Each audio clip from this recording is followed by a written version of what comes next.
Welcome back. What we're going to do here, amongst all the noise, lawnmower going. So anyway, what I wanted to do, it's in the title, is get this carbon out of the bag here. I've got some carbon fiber on a plate mold in there. We're going to see if it's any good. It's like the prototype for the carbon Bellcrank. So let's get that out of the little hot box here, and also over on the other side we've got the foam wing in a bag. I did one last night. I bagged the sheeting down. Today I'd like to put the sheeting on the other wing, and then once I get that in the bag, and then I'll transfer back over to the wing that I did yesterday, and we'll core that out. So let's see if we can get this thing out of the little oven here. Basically, it's a vacuum bag with a glass plate.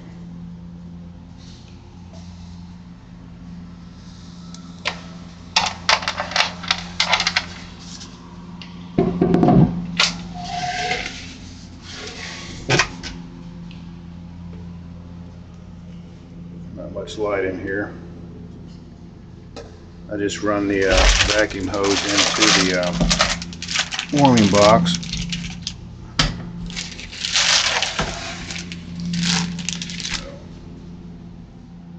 There's a sample piece. Basically, it's plate glass with some carbon on it.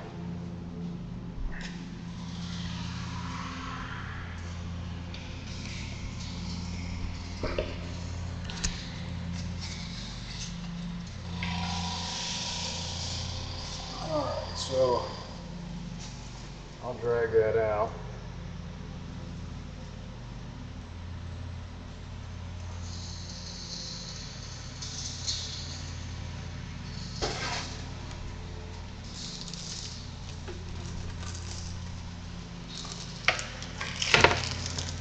So, in the process of this bagging deal yesterday,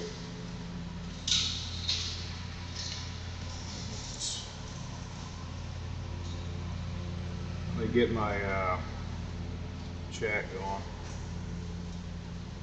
Okay, so anyway, yesterday when I bagged this up, I developed a little hole.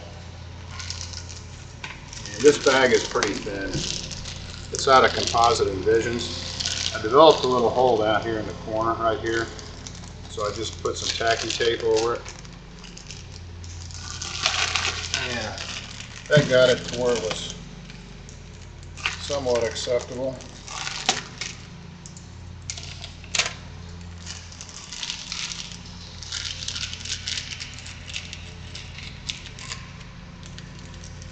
This bagging material, it's a little thin. I'm not sure of the mill. I need to find something a little bit thicker. The other thing would be beneficial if I take this glass plate and put some foam on the bottom of it. And that way, if I bang it around or something, I can get it to not punch holes.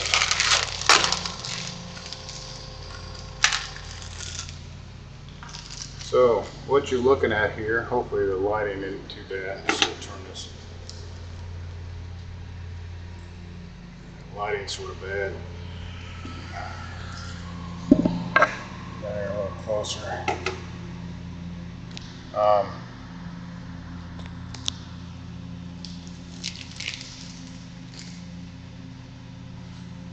See if I can get out of the way of some of that harsh light. So what this is aluminum plate. One of the things I was worried about is some of this resin wicking under this plate. This plate is what forms the forked end of this Bellcrank. So let's get this off the plate. So this right here will be the outside of the Bellcrank. This is 6 layers of carbon. It's I believe it's 3K. I don't even know what it is. If it works out fine, I'm going to go ahead and duplicate it. The peel ply I've got here is Teflon. So hopefully it releases.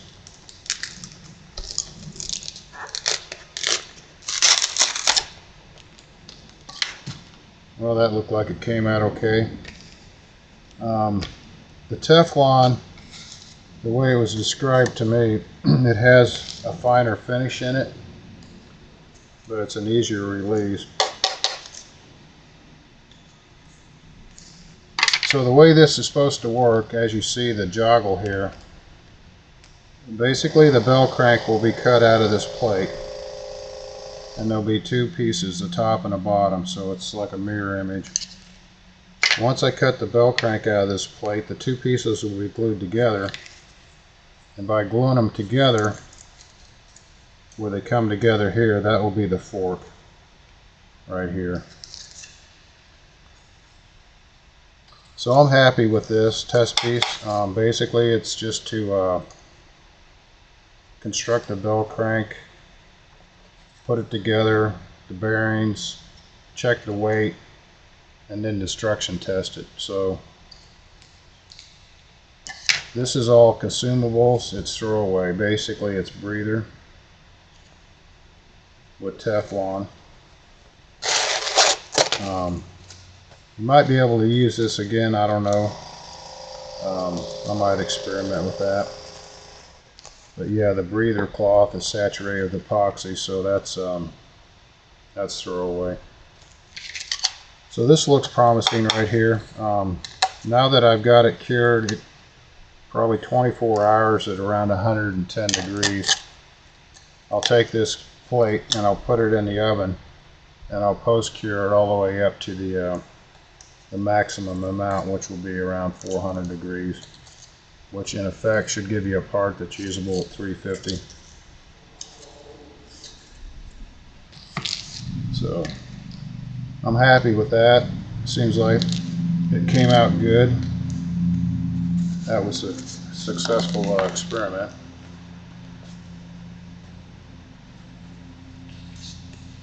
Let's see if I'm live here. In the middle of the day, not many people tune in, but I still want to run these videos off. Let's see here. Yep, that looks like I'm going.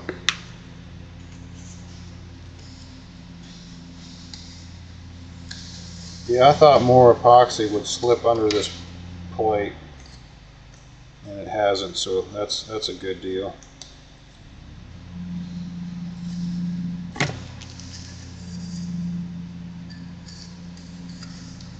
Just a little bit went underneath.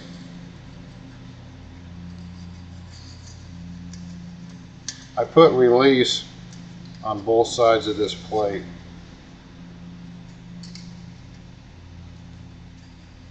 Because I knew it was going to seep under.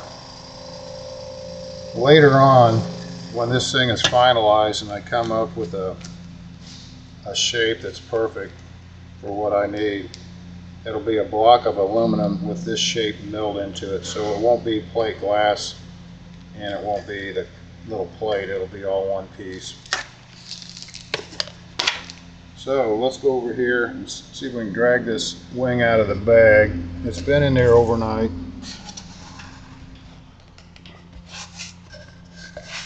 Let's see here.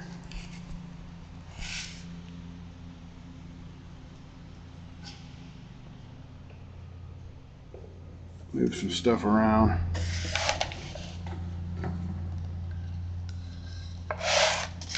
One of the things I did do in the last couple days, I took the mold for the pod and I made one. This is just with West Systems, and obviously it's probably a little heavy for control line, but it turned out well. And nothing fancy, I just took the halves, trimmed them down, and then I just taped them together, and I ran seaming tape on the inside of it. I ran it from the back and the front, you know, which is open now. So that was a success, so I was happy with that. Eventually I'd like to make a couple different molds for this pod, and I'd like to make one that would go in the autoclave. Now RC, you're not going to mess with carbon because of the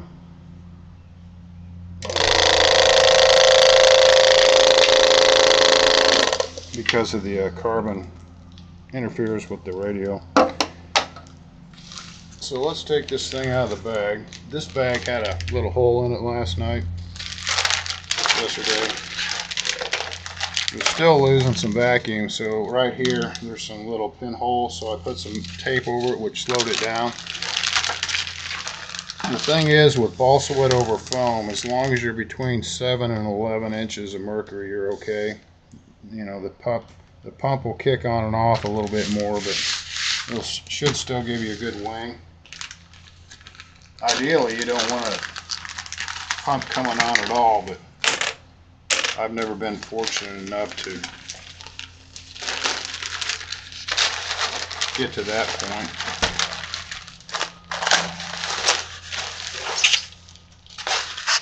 So the tape in this situation basically just holds the balsa wood in place while the wing is bagged down.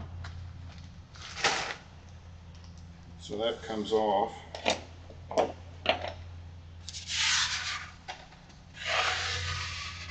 It looks like it slid around just a little bit here.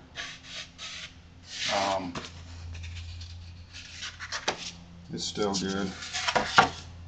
Just trim it a little bit. There was a YouTube video where the person took straight pins, and pinned the sheeting into the foam so it wouldn't move around. I think that's a good idea. That might work out better than the tape, or in conjunction with the tape maybe.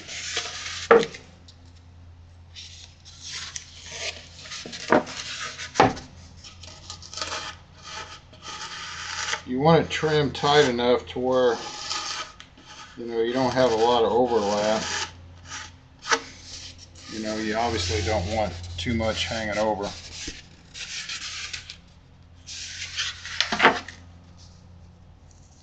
One of the things you'll notice, if you ever bag a wing down with epoxy, you'll notice the sound. It'll have a higher pitch to it.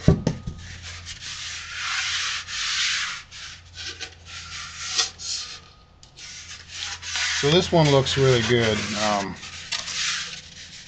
Obviously it's heavy. It's got the foam. It's a solid foam core.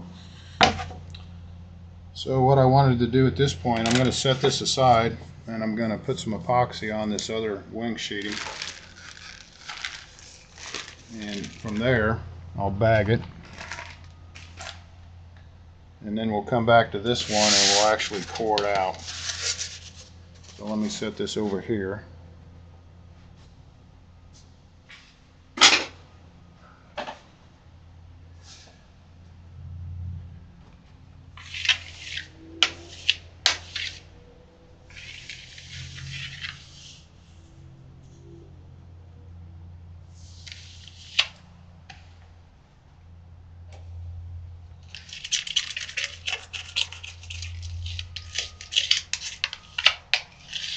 Here's some numbers of some places I was trying to contact for some of this mold sealer / wax.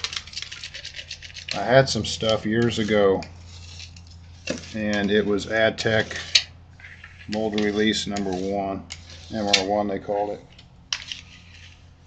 And it had properties that I really liked, and I've run into a lot of waxes that were very good, that were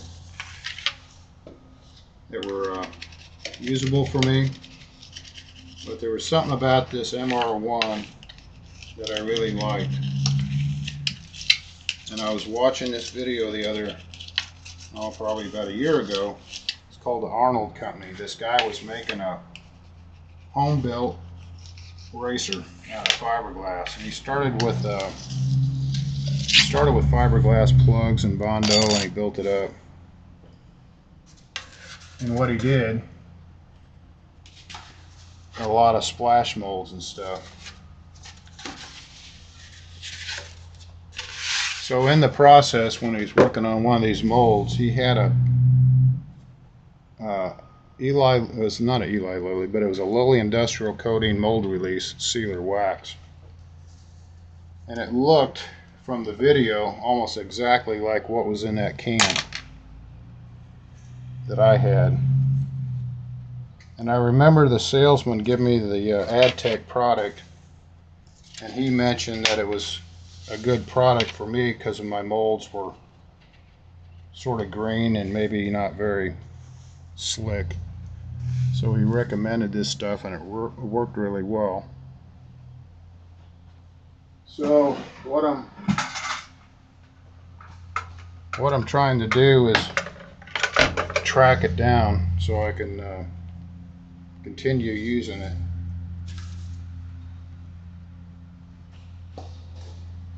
So subsequently, after so many years, basically Lilly Industrial Coatings, or Lilly, sold out their division, and now it was Lilly Ram, and they're out in California,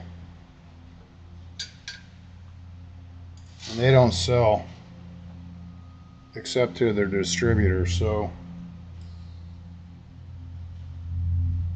these cups, for some reason, they're not as precision as some of these other cups. They go from 7.5 to 8.5 grams.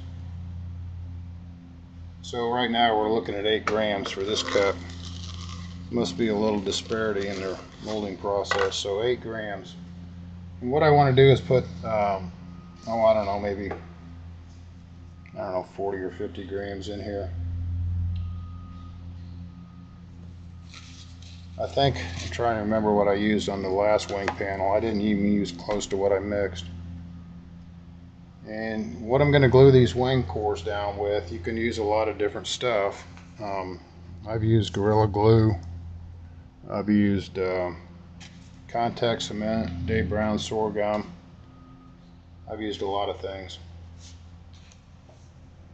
And it all worked out fine. 3M77 worked out good. Now 3M77, when I was building that warming box, I used some of that and I sprayed it on super heavy, and it attacked some of the foam. And it was the blue or pink bead stuff, or not the bead foam, but it was the construction foam. So you got to be careful how you apply it. I think if you're doing 3M77, you want to do probably lighter coats, and maybe a couple of them if you need to. So I think I'm going to go with 40 grams here. Let me pull up my calculator. So 8 grams for the cup, we'll set it on 40. Give me quite a bit of epoxy here.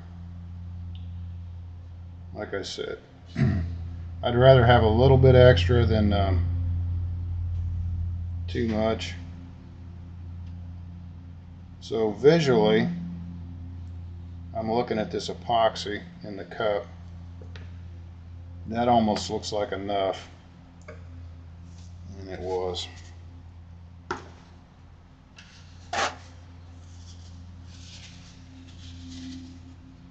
So that's HTR 250.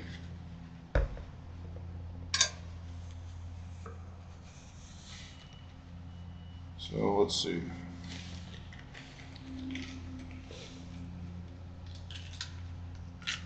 Let me get some numbers here in front of me.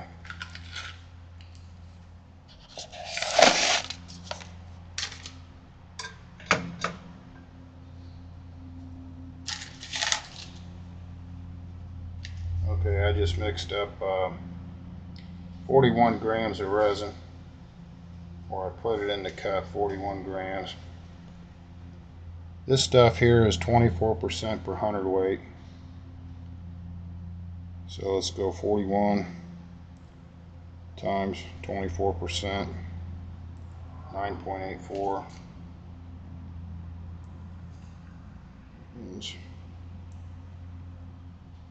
Let's do it again, make sure.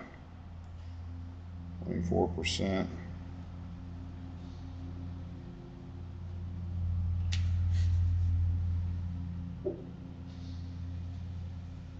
$50.84. So I got 41,984. 50.84. We could go 8.5 grams. Once you get up in the 100 grams, I wouldn't worry about halves. You know, you could round it up or down to the half. You're all right, I think. So 50.84.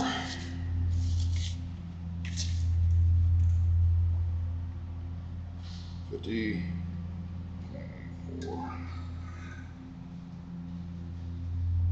So 51.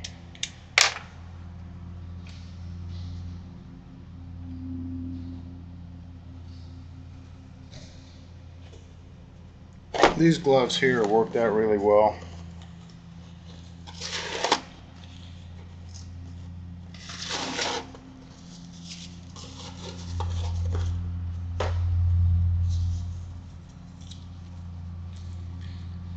A little bit more expensive,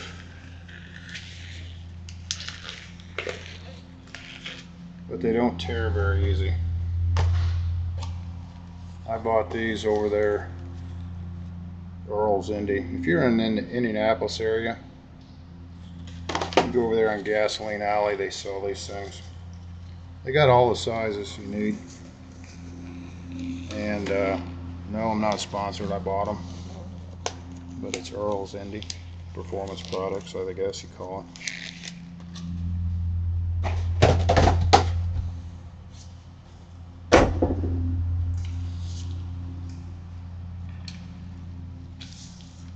So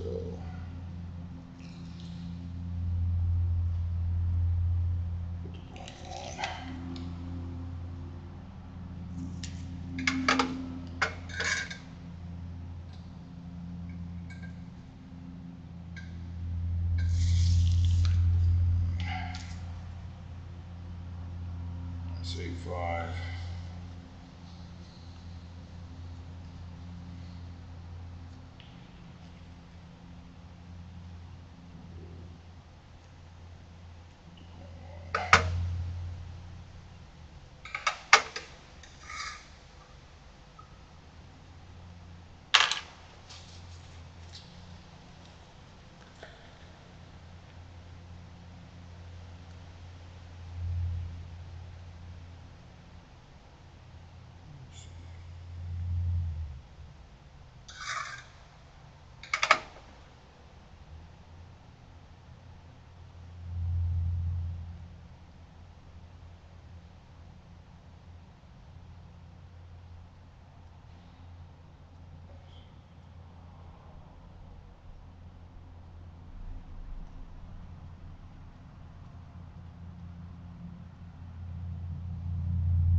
HDR 250, yeah, 1063. It's a high temp resin, and it's got the viscosity. It really works out well for this wing.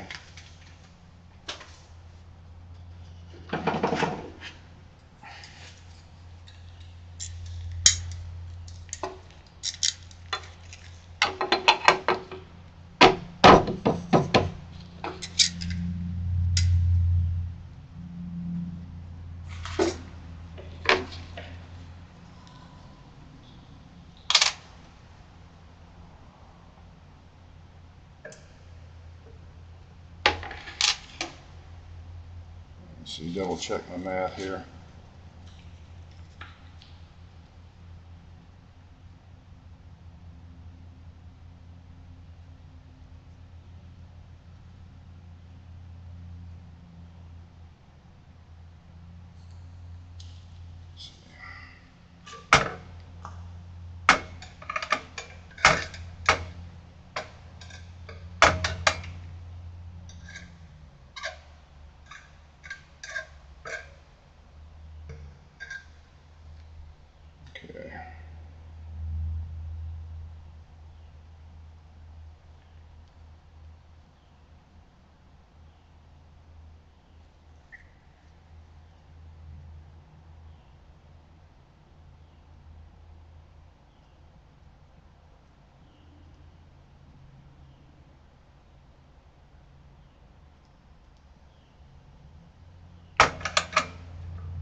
So the viscosity of this HTR 250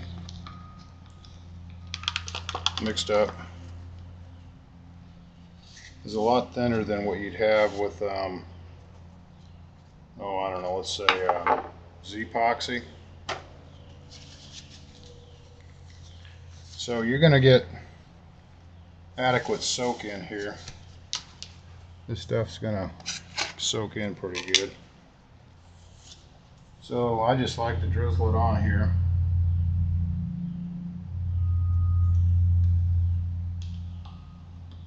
And then from here, I just sort of work it out to the edge. I work it almost to the edge. Since the epoxy is clear, you're going to have to keep an eye on the gloss of it. It starts to disappear as soon as you get it on the wood. And it'd be easy to have an area you didn't cover. So right here's something that I spilled over the edge. Try to keep from going over the edge with it.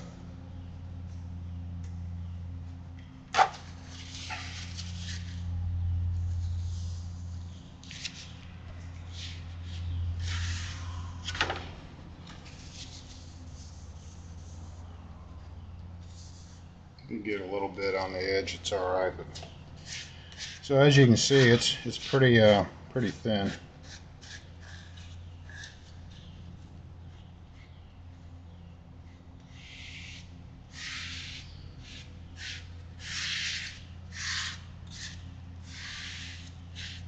I was using this credit card yesterday. It seems to be working out really well. I had this little spatula there, which is good too.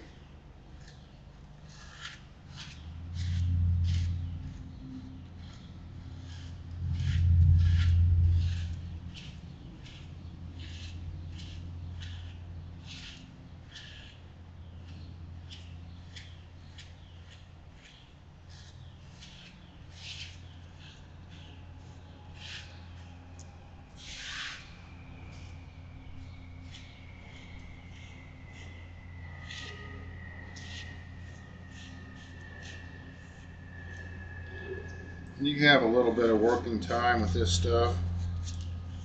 I wouldn't say you need to get in a hurry, but it's not going to jump up and bite you, which you'll see here just by watching it in real time.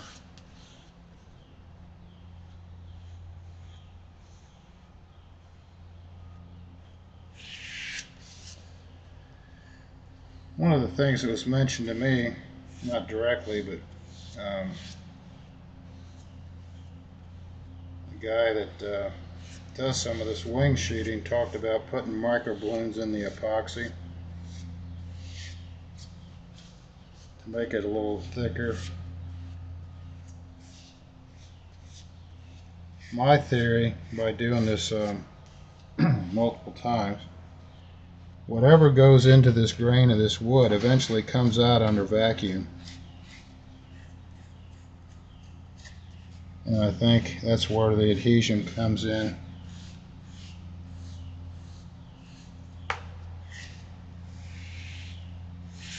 So the thin viscosity, it works into the grain.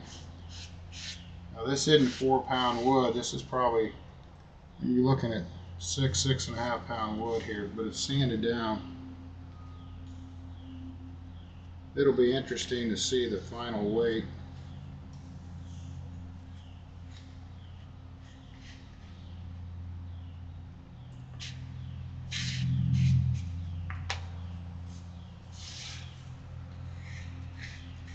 Which we'll find out. Once I get this other panel cored out, we'll find out.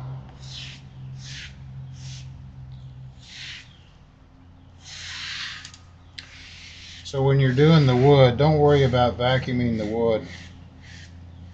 You know, the wood doesn't have to be clean of sawdust. It doesn't really matter. So I'll take what the excess here, and I'll scoop it up. I'll get it back in the cup.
try to maintain somewhat resemblance of a clean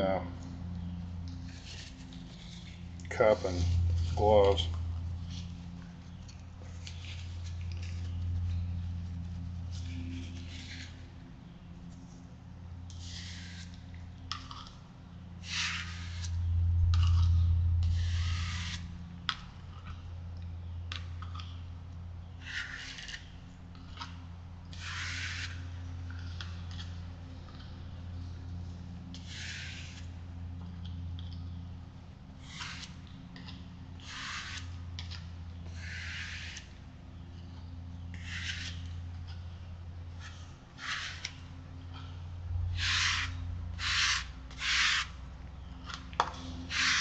Might be hard to tell, but I'm getting it pretty dry. If you look at this piece of wood, it looks darker than it did when I started, but it doesn't have any shininess to it. And that's what you want. You want to get rid of all the gloss, and you want it to look flat. There's still enough resin in this grain of this wood to make the adhesion to the core. So let's set this aside.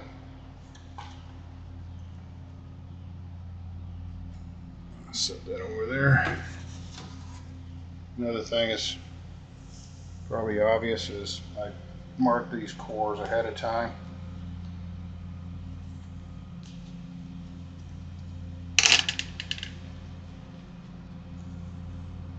And the same thing again, just drizzle it on there.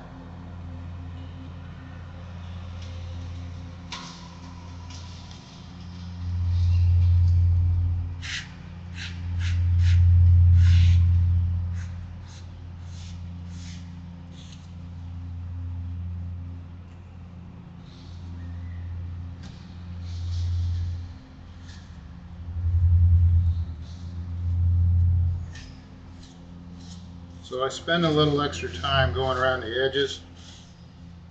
I want to make sure I got enough glue up to the edge.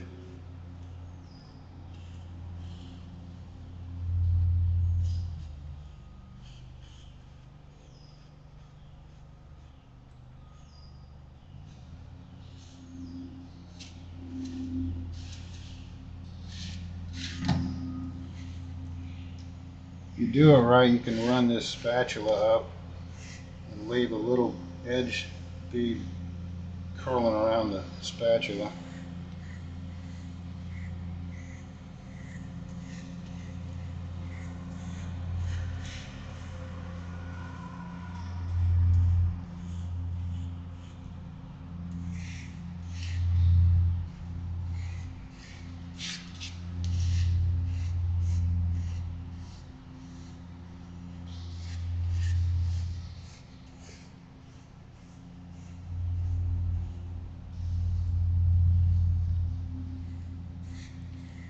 So one of the beauties of using a high temp resin like this,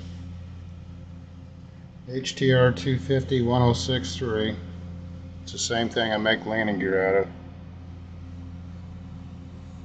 The beauty of using a high temp glue is you can set this out in the sun in the middle of the desert, and this glue will just keep getting harder and harder. It won't soften up. Basically, you're post curing it when you take it outside, or if you leave your plane in the car, you're post curing this glue.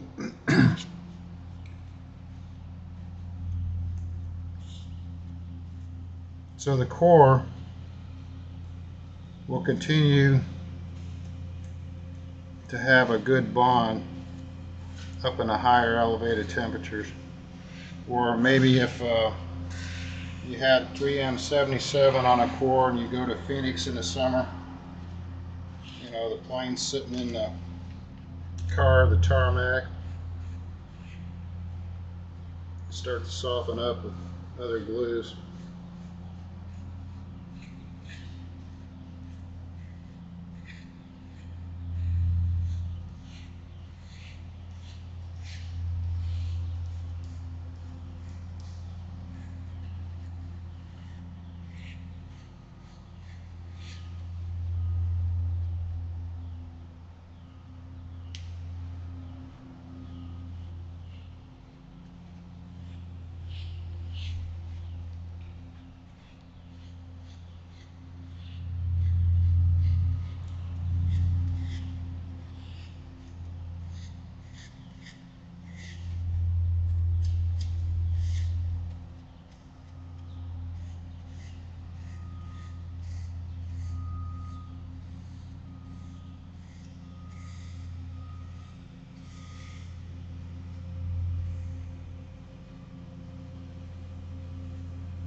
Now that I've worked it around enough, got enough worked into the grain,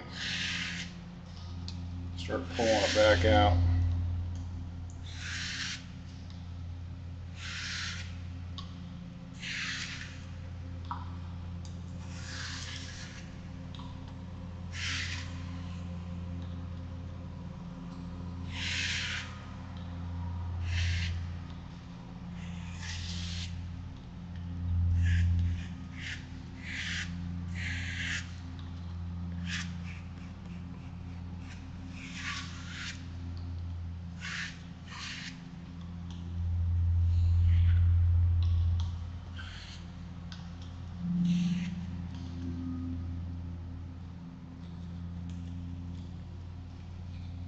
Get glue on those cups, starts to get sticky.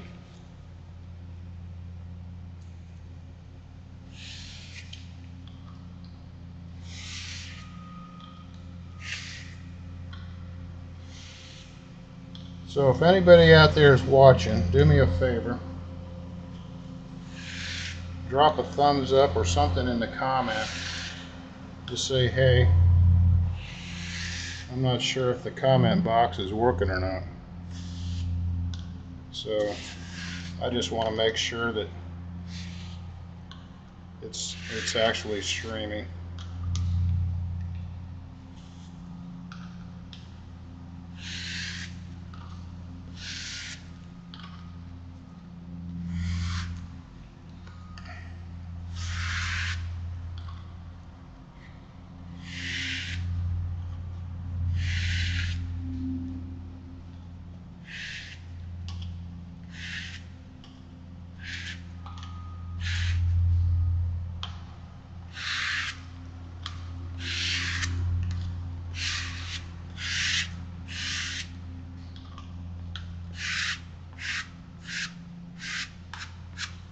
So that's all I'm looking for, is a nice dry wing.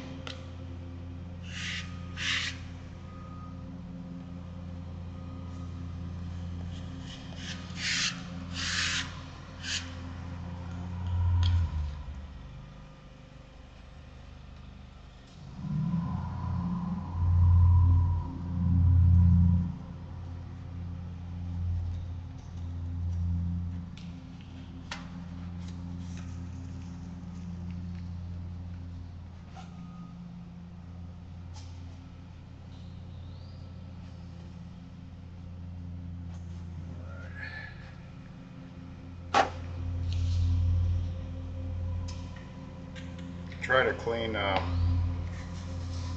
this stuff as I go with some acetone.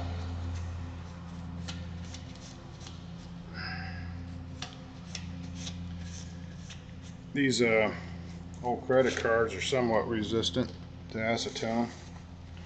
Okay, I'll get this out of the way.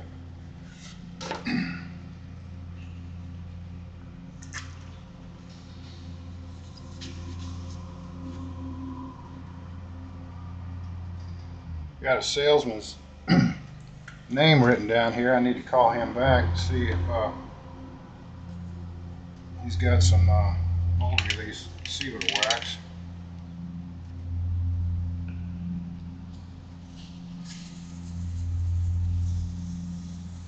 You call up and say you need a gallon. They won't laugh at you, but you know they are in the background. They want to sell you a 55-gallon drum.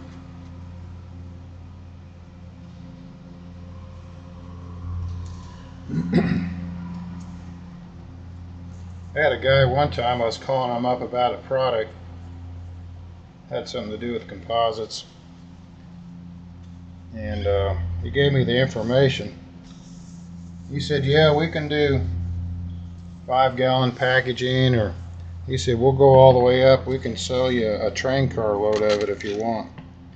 I thought, well, that's good to know. Get me a tanker car.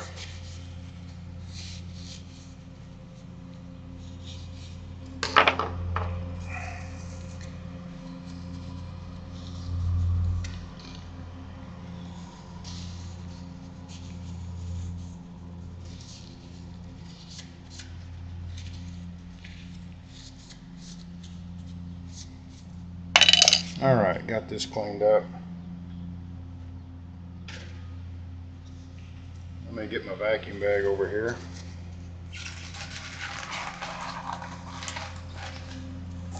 Now, one of the things I'm going to do on this wing, I've got a balsa spar.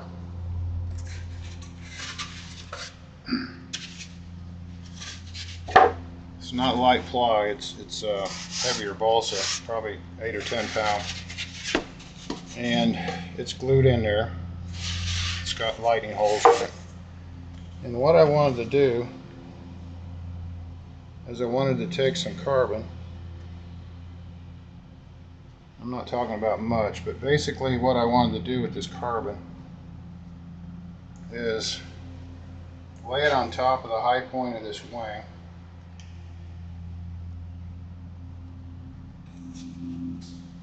And instead of where this spar ends, it ends abruptly. And my thinking is where the spar ends, I mean, that's a point of failure because it's so abrupt. The load doesn't taper off here.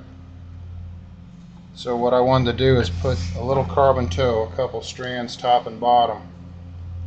I want to put it on top of this spar to sort of carry the load from the spar out a little bit. Now, I don't know if it's going to do a whole lot, but it'll,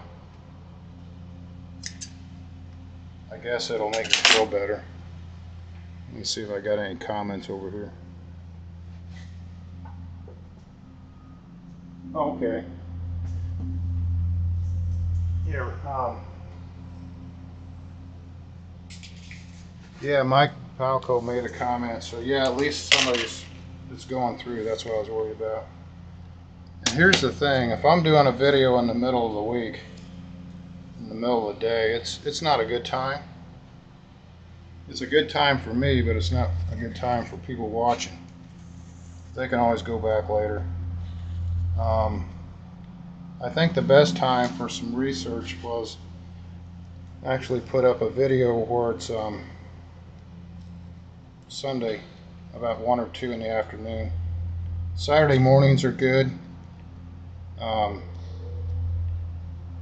Stonehanger would do Saturday at John's, and that always worked out good. People aren't very tied down, maybe Saturday morning. They got time to sit there for a little bit.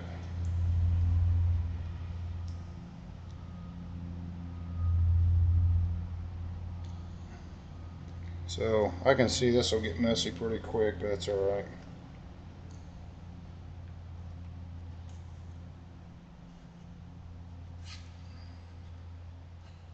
I'll try to keep it on top of where the spar is going to be cut.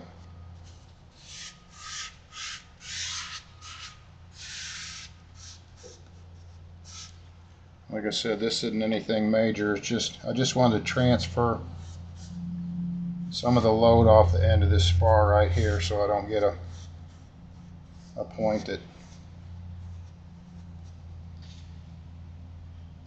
all the buildup of the stress forces are in one spot.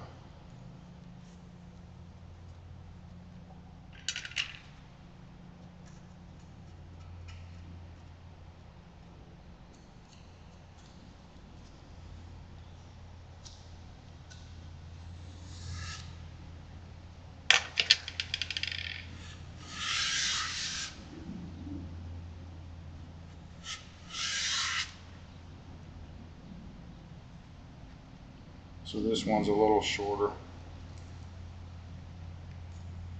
I think if I lay these little carbon toes on top of each other, it might create a hump. So I'm going to try to lay them separate.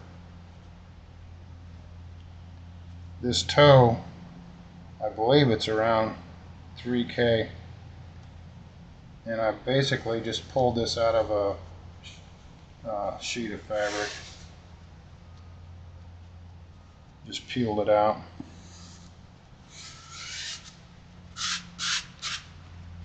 There's one of them. I'll tell you what, let me I'll get this a little gooey, I guess, but it'll be all right.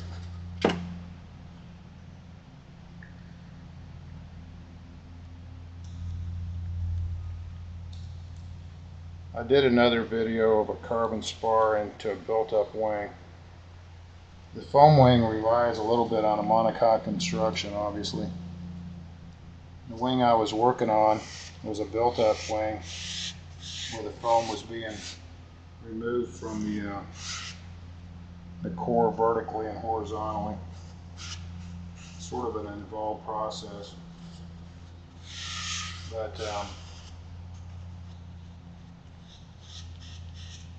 in that instance, I actually put the carbon on top of end grain spar. So I built the spar with the carbon outside of the wing, inserted the spar, and then dropped the carbon toe on top of the end grain spar. Is more of a textbook structural way of doing it. So I was afraid that was going to happen. I transferred my carbon toe to the workbench. That's all right.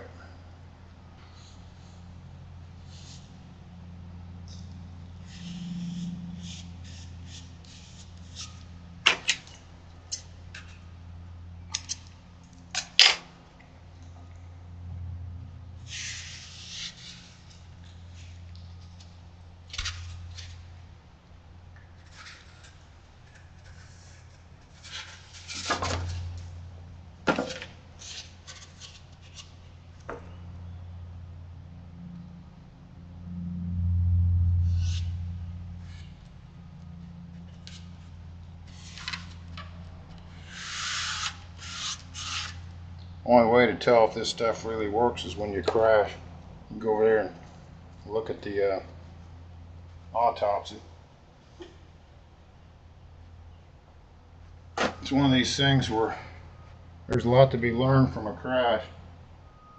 Go over there and start picking it apart.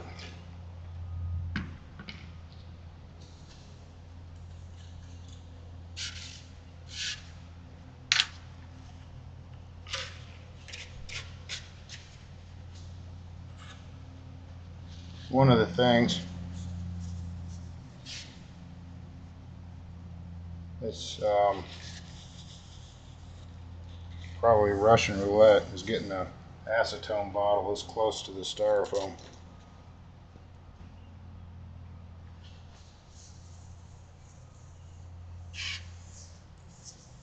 Yeah. Alright, so now I think this thing's ready for the sheeting in the bag.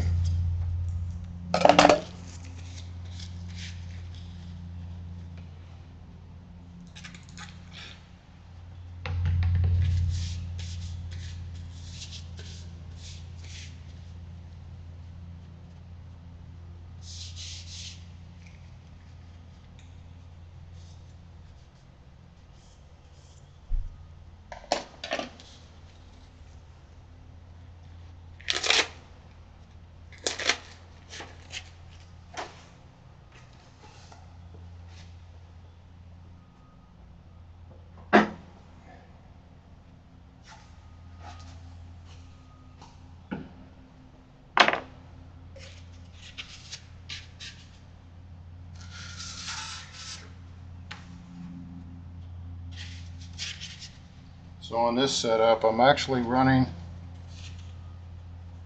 the grain parallel to the leading edge.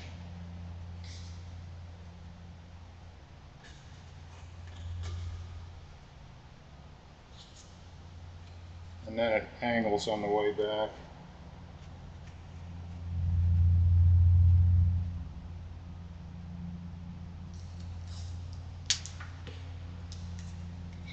The nice part about this whole vacuum bag thing, you got a little time to position it. If you put it in the bag and it's not lined up right, release the vacuum, straighten it out. So you got a little bit of working time. versus if you do the 3M77 contact method, you basically get one shot. And if you don't get it lined up right, you just better keep going with it and then splice in some wood later.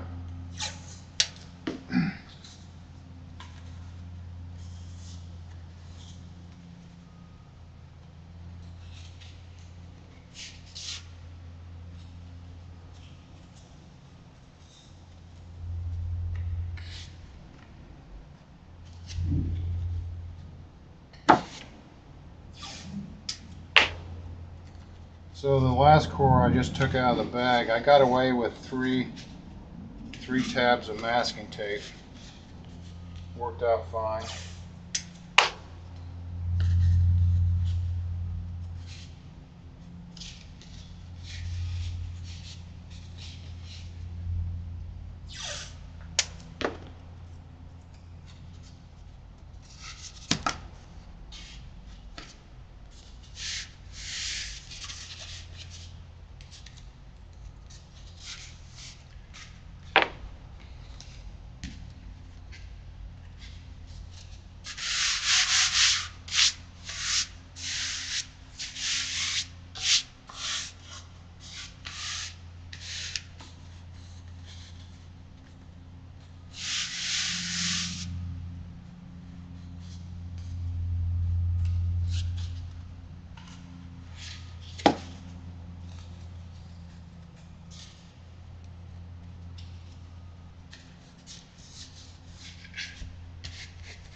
The trick is get it close enough where you have still enough coverage,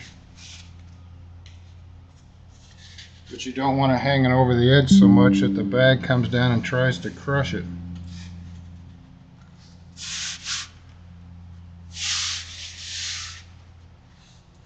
Because the bag will actually push in a little bit on the ends. Now, one of the things you can do if you want, you can utilize this core or the cradle. When you stick this in the bag and pull it down, there's nothing wrong with that.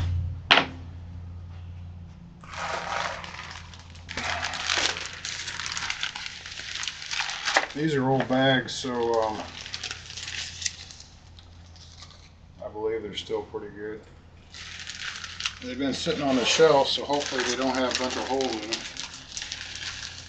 One of the things you can do, since the balsa is so porous, you don't need breather cloth in these bags on this process. You stick the wing in there. And as far as a little breather for the your little valve so it doesn't bottom out, I found that just a piece of paper towel taped inside the bag does just fine.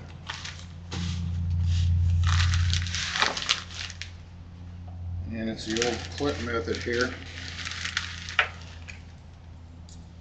I like to put the white rod on the glass and push the blue clip down over the top of it. I always start from the center and work my way out.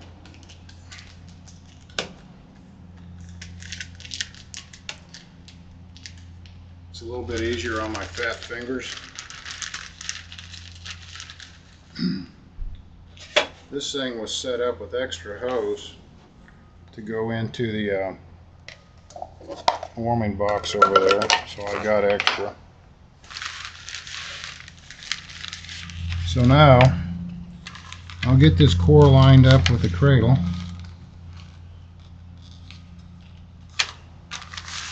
And the bag will actually conform. So once I get it lined up, either with the glass or the cradle, I like to actually help it along with the straight edge. This tube I'll lay across the trailing edge like this, and I'll hold down.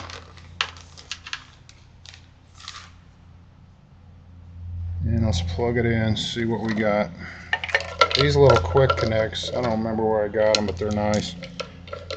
They're for vacuum. Just click them together.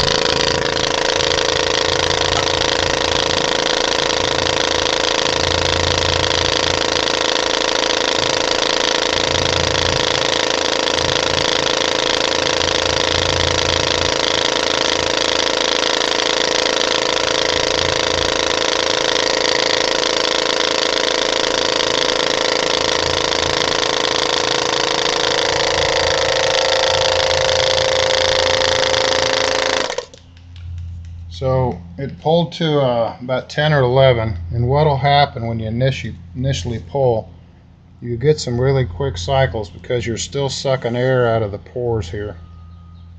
So sometimes when this thing kicks on for the second or third time, you're still pulling a little residual air out of this thing. Now, one of the beauties of the bag, I mean, the cradle works great. I'm not knocking any other method. They all work if they're done right. But one of the things I do like about having it in the bag, I can actually take this straight edge and I can go over this wing and I can make sure that it's straight.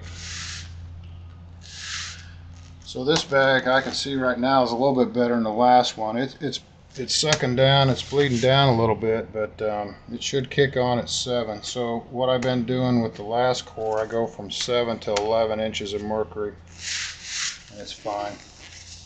And there's a little spot right here. You can see the carbon. You can sort of see it, you can't really feel it too much. So there might be a little sanding right there where that carbon is. And I guess that's the price I pay for laying it on top. But I figured the 3K toe was probably thin enough to where it'll smash down enough, and once I sand it, it'll be acceptable. Another thing I like to do with foam core, I like to bring some 1/2 ounce or 3/4 ounce glass cloth outside here a little bit, and not only inside the fuselage but outside. It gives you a little bit more I don't know, load distribution.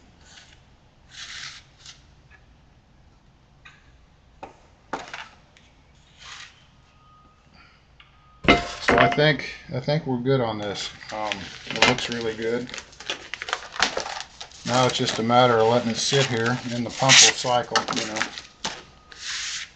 So let me move this thing out of the way, and I'm going to bring in the other core that's finished as far as sheeting, and I'm going to sand that up a little bit, and then we're going to core it out. There's another video I've got of actually coring that wing, or coring a wing. So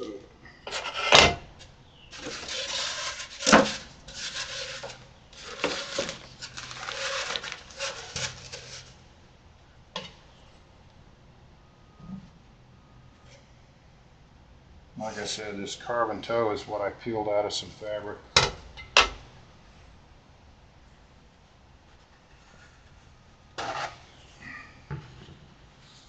I go through a lot of paper towel.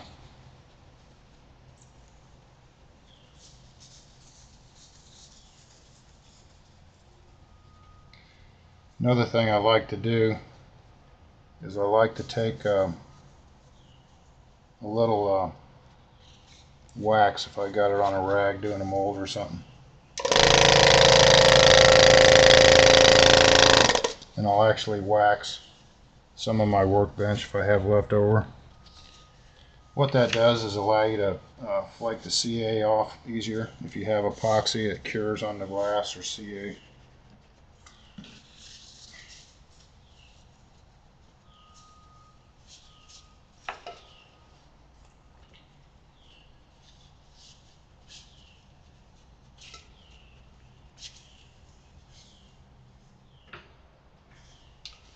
Yesterday I had an exotherm.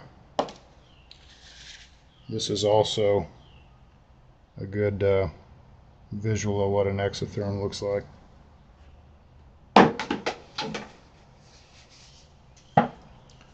Once this temperature in the shop gets warm enough, it kicks this stuff off in a cup really quick. Alright, so now let's get this other core over here real quick.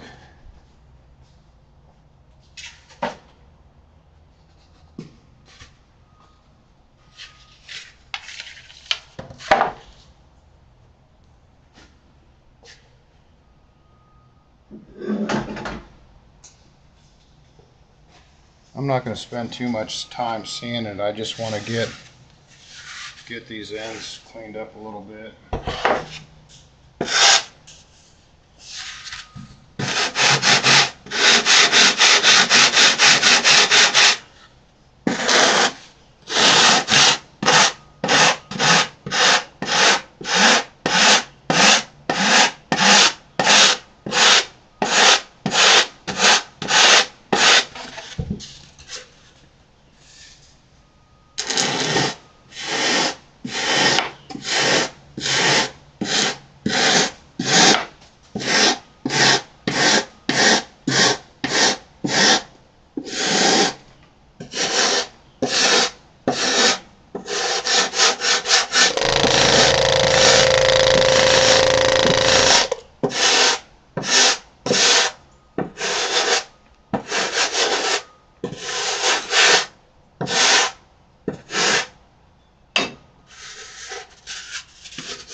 I don't know if you noticed, but I'm pushing into the core. If you sand away from it, you have a chance of splitting it out.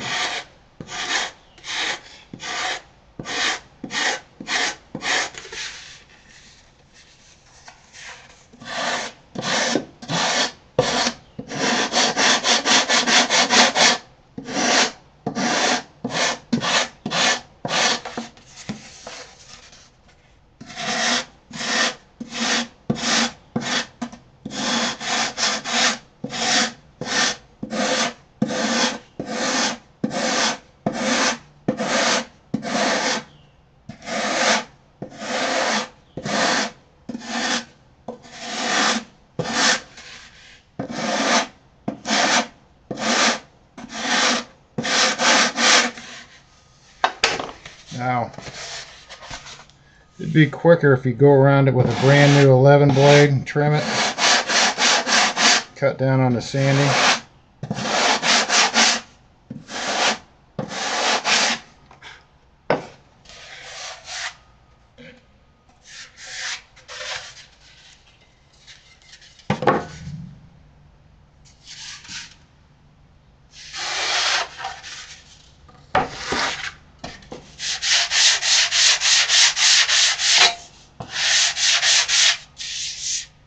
So some of the glue, little bits of glue you can see coming through. Sort of sand those a little bit.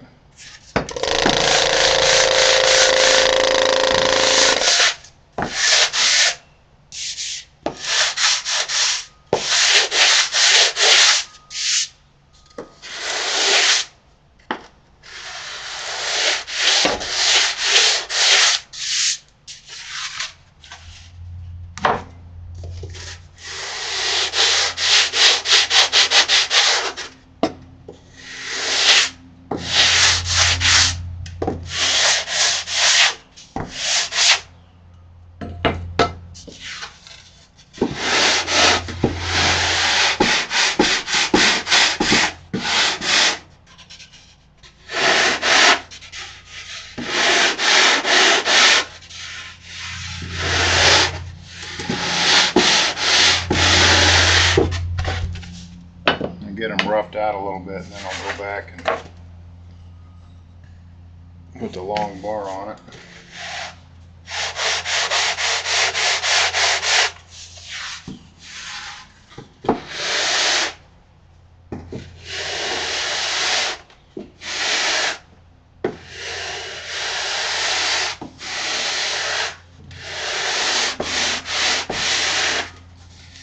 So my trailing edge that was previously glued on is my stopping point. I get to that point and then I quit.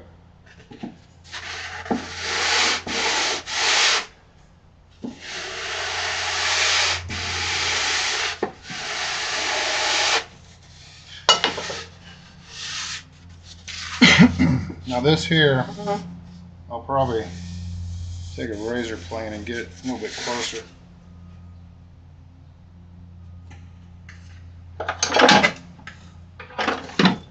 Get the old David plane out.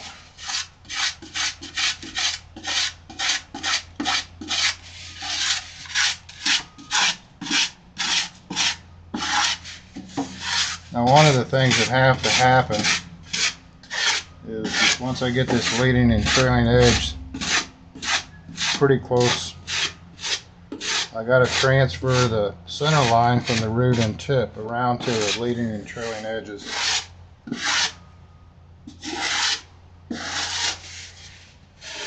That way, as I continue to sand this thing, I've always got that reference point. So I'm planing it just shy of the leading edge. Very careful.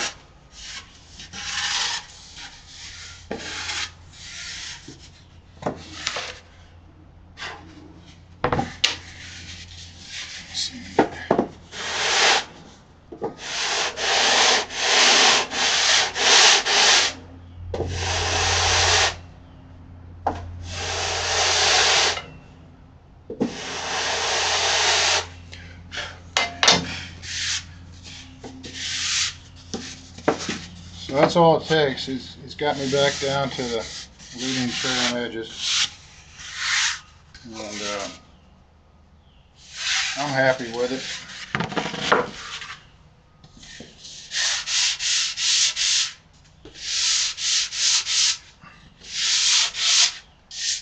One of the things, if you take balsa wood that's got these little bug holes or something in it, sometimes that resin will come right through and you see a little shiny spot.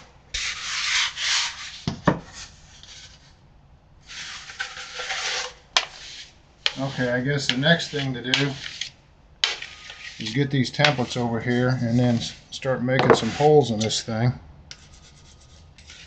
And I might play around with these templates over time to see how thin I can actually get it. This wing here I'm making is going to go on my airplane. I don't get too excited about super lightweight. I'm talking low 50s. If I can get upper 50s to low 60s, I'm fine with it. Let me get my drop jig over here.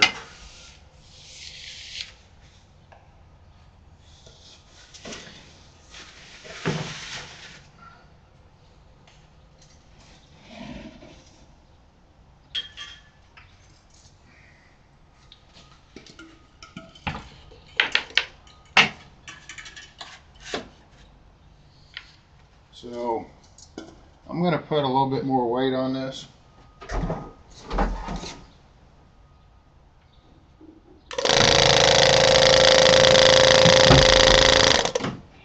Now put me another chunk of lead on there. So what I like to do at this point, I like to polish this drop rod. The other thing I need to do is reposition this this pin. So this pin here that holds the bottom of the wing needs to be moved down to the bottom hole.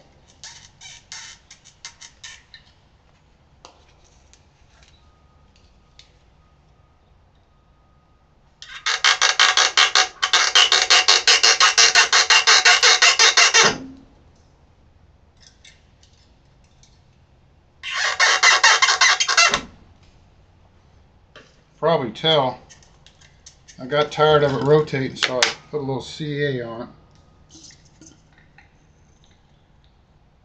it.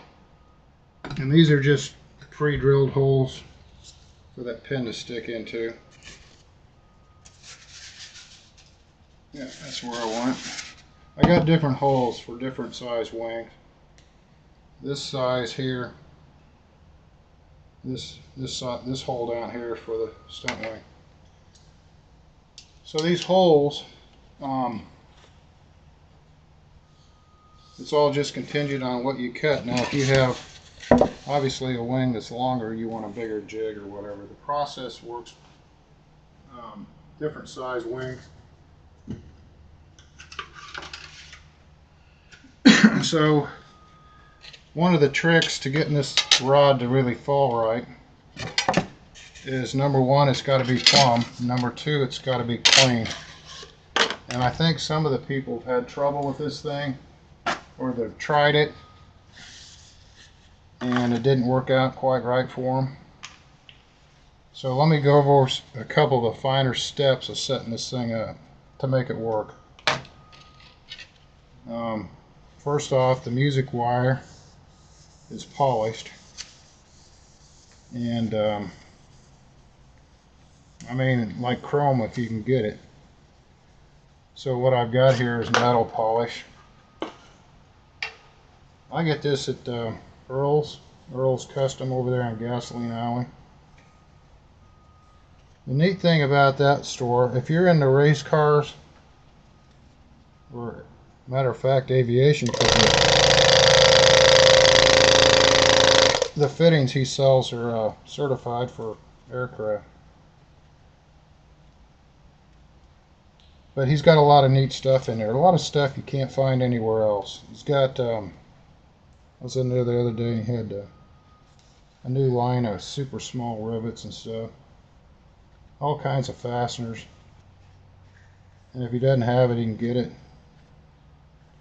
There's a lot of mechanics from these indie teams and car drivers and stuff. They go in there and buy stuff.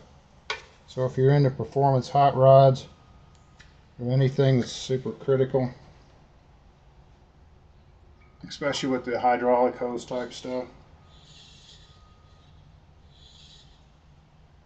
So when I set this up, I made sure it was plumb, and then I'd hang this rod.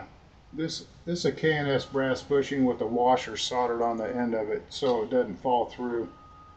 But basically I just hooked this thing up here, and I found out where plumb was. You can hang a string, and by hanging a string down, it'll hang straight plumb, and that's where you want to set your little pin down here, because everything outside of plumb is going to create friction when it falls. So that's the secret. I mean, you got to have, you know, it's got to be plumb or really close. If it's not plumb and this bushing is not lined up with plumb that the rod falls through, it's going to fight on the way down, and it's going to want to stop. It's going to want to stick on you. So the next thing I'm going to do on this thing is, once I got it polished, I'm going to put a little release agent on this thing, and let's see here.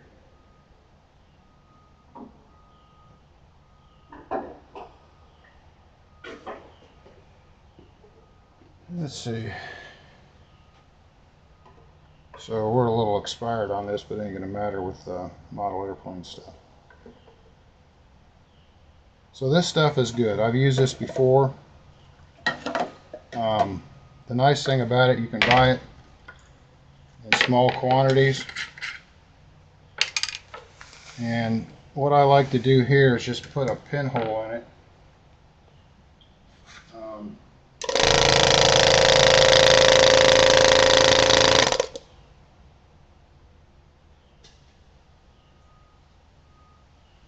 Either that or let's see if I can drill a small hole in it.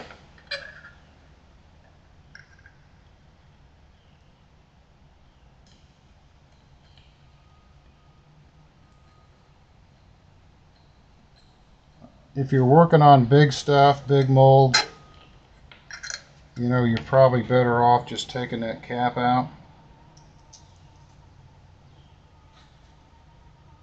I used to have it in my pocket. Give me about 15-20 seconds. Let me grab a punch out of the trailer.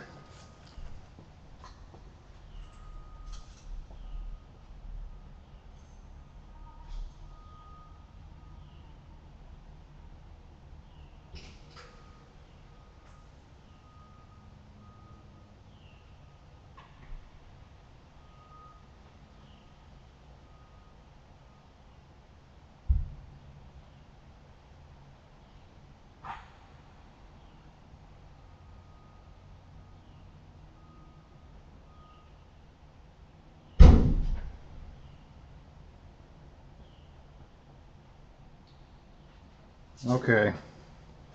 What this is a nail setter. If you're on a carpentry crew and you're doing trim work, instead of taking a hammer and a punch to set the nail, they use these spring-loaded punch. It's got a fine point here and then a bigger tip for bigger nails, but it works out perfect for this kind of stuff. So I'm going to punch this not on this glass. Come over here at this bench.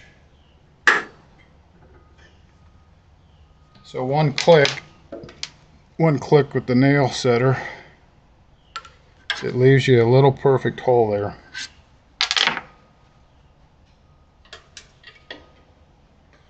And I'll put all of this on the rag.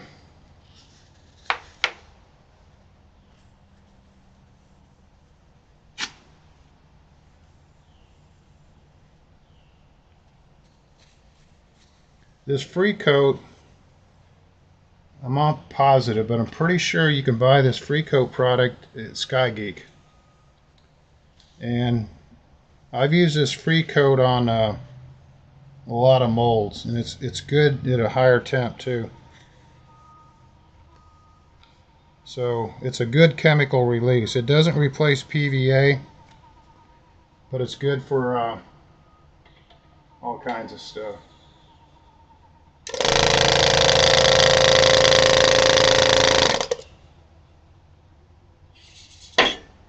So there's a test drop. I just run a test drop to make sure it's going to fall nice and free.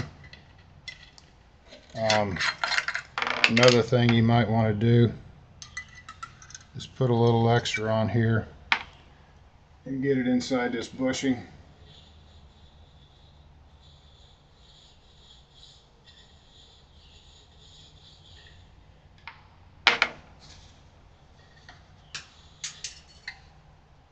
I think another thing that helps, and I did that before I glued this bushing in, you can take a polishing compound on the music wire here and you can lap this brass bushing in a little bit so it's nice and slick and clean it on the inside. So there you go. I got metal polish on that drop rod, little free coat slickum.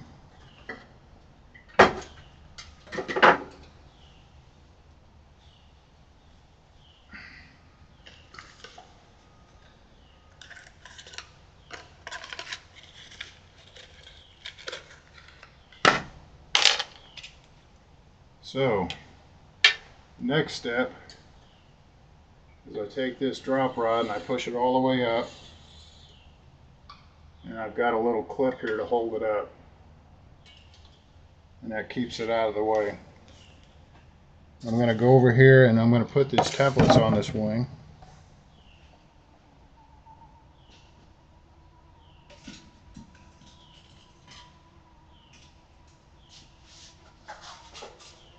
And got a big old horsefly in here. It's making noise. It sounds like something taking off.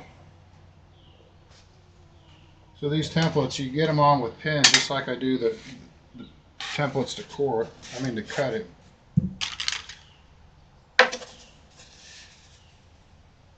It's not as critical, the number of pins, because there's not a whole lot of pressure on these pins.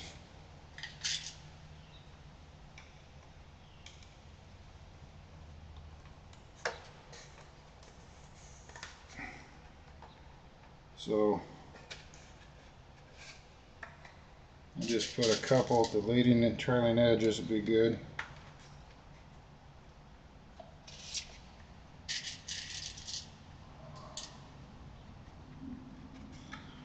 You don't actually have to put these templates on when you're dropping this wire. One of the things I've done is just mark. I set the templates up here like this. With a magic marker, I'll just put 3 dots. You can do that too. I might as well put them on now though. They gotta go on.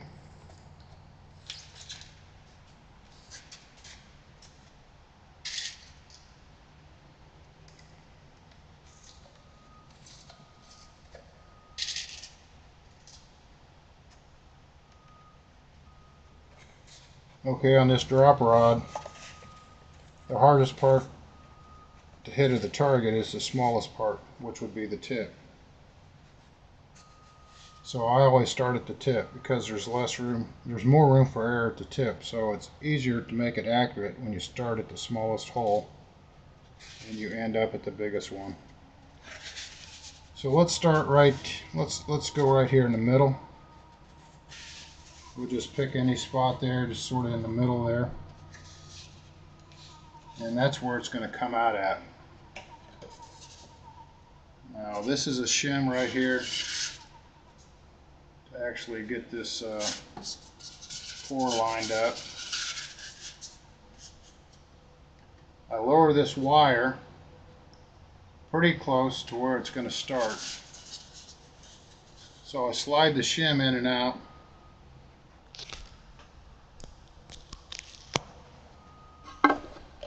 Let me get this camera adjusted.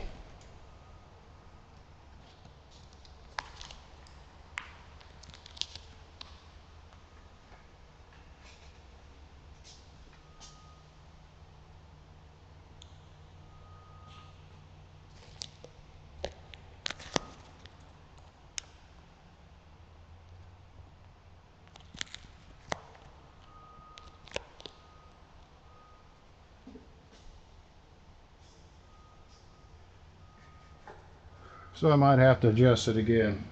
But anyway, this is where I want to start at the tip. I set the wing on the pin because the pin down there is where the wire is going to exit.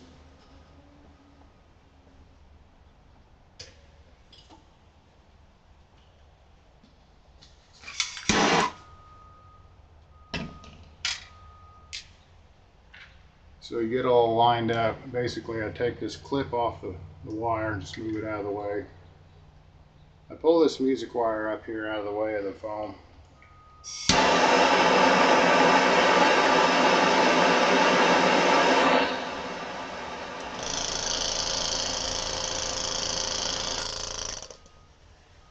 I heat the music wire up to sort of like an orange, you know. That's all there is to it. You just pull this off. Now, I missed the pin probably about a 3/16 of an inch, and that's acceptable. You're never going to get it perfect, and that's why I always start at the tip. You just come back here to reinsert the drop rod.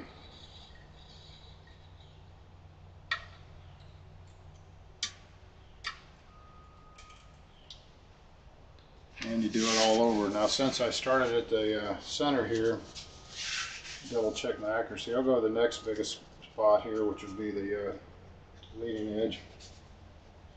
Put that on the pin.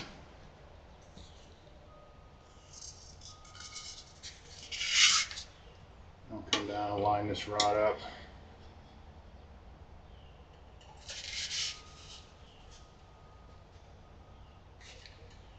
It looks like it's close enough.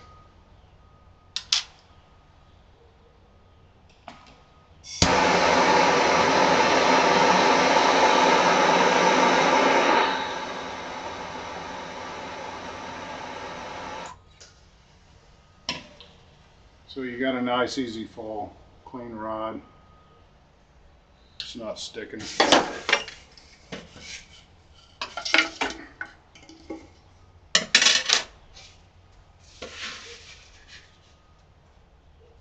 came out pretty close, probably like the last one, 1/8 inch off maybe. And this will be the last hole here. Pay a little bit more attention when I line this up. It's pretty small. The nice thing about a half A-wing or something really small, doesn't have to fall very far. Okay, forgot to put my rod back in there.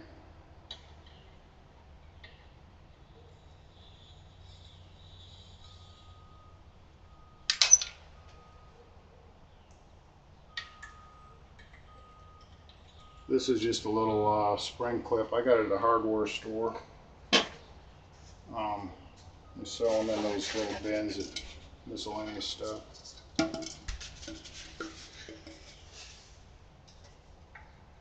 I guess if you had to, you could probably steal one out of a hand vise or something.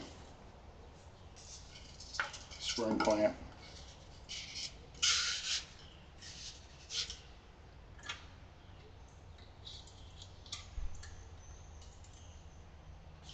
And just shim it to where you've got a lot of room.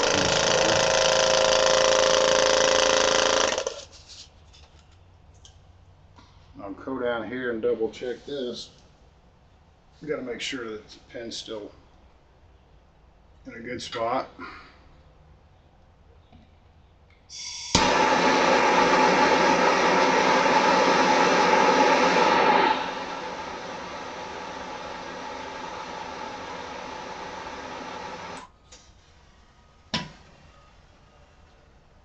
I always keep my hand ready in case it sticks. Give it a little tap, keep her moving. You don't want it to dwell. So that looks good.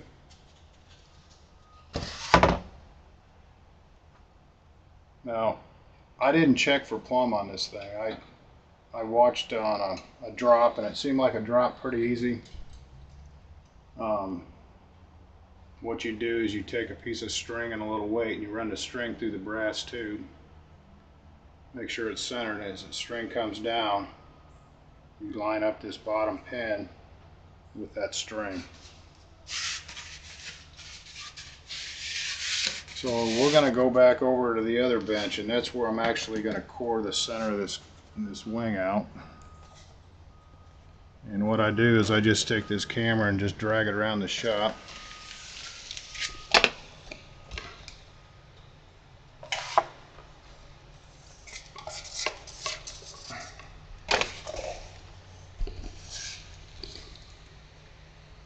Let's see here.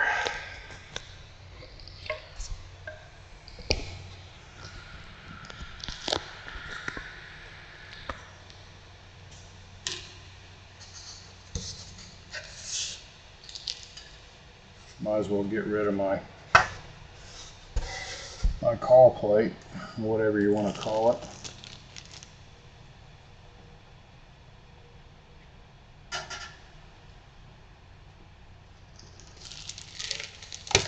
So this bag is probably finished. It's got too many holes in it.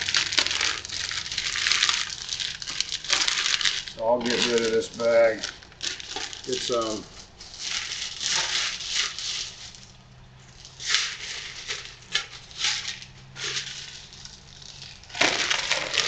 It's alright, I guess. It's not reusable like the foam wing bags.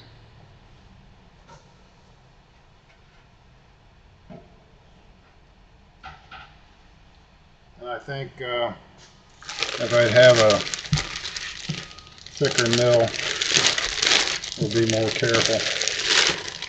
What I did here is just use tacky tape on one end, and then I used the clips on the other.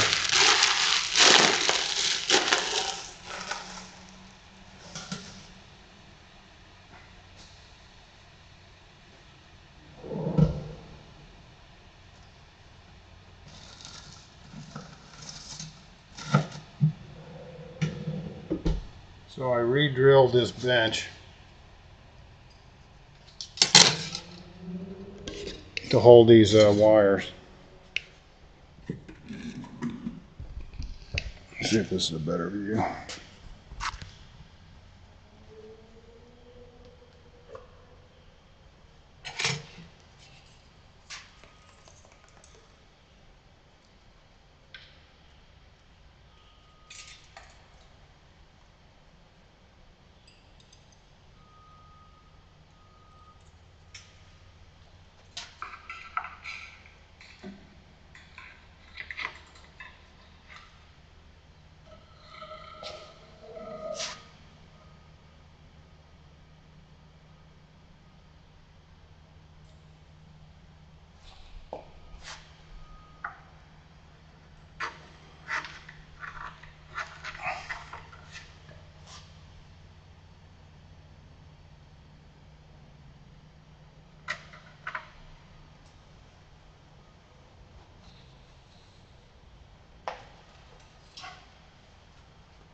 So I just use a portable variac for this operation.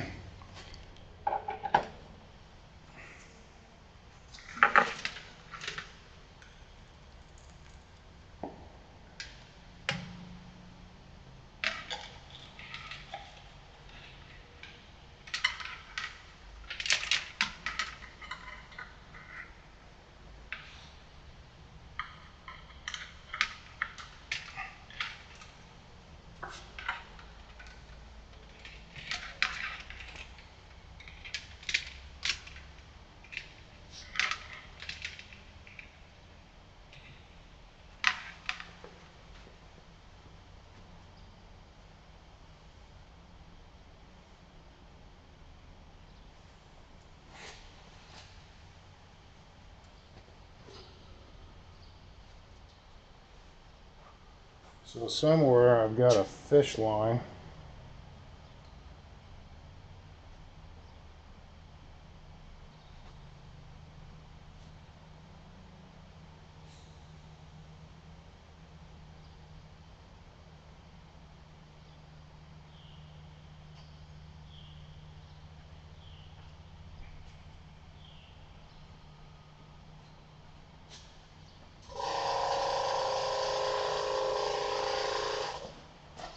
So I guess in this case it's probably easier to make another one.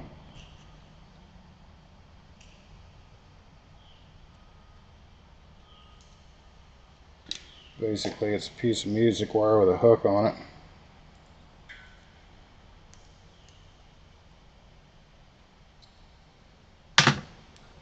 And the hook is what pulls the eyelet through.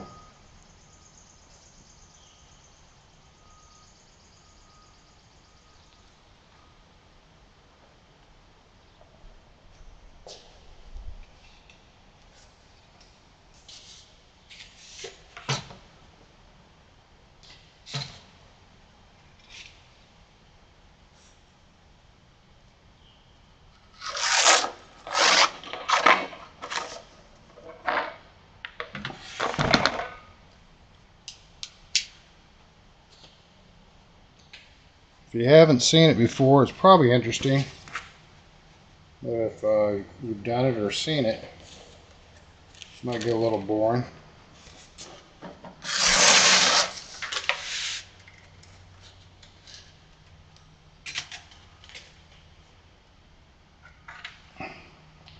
And just like the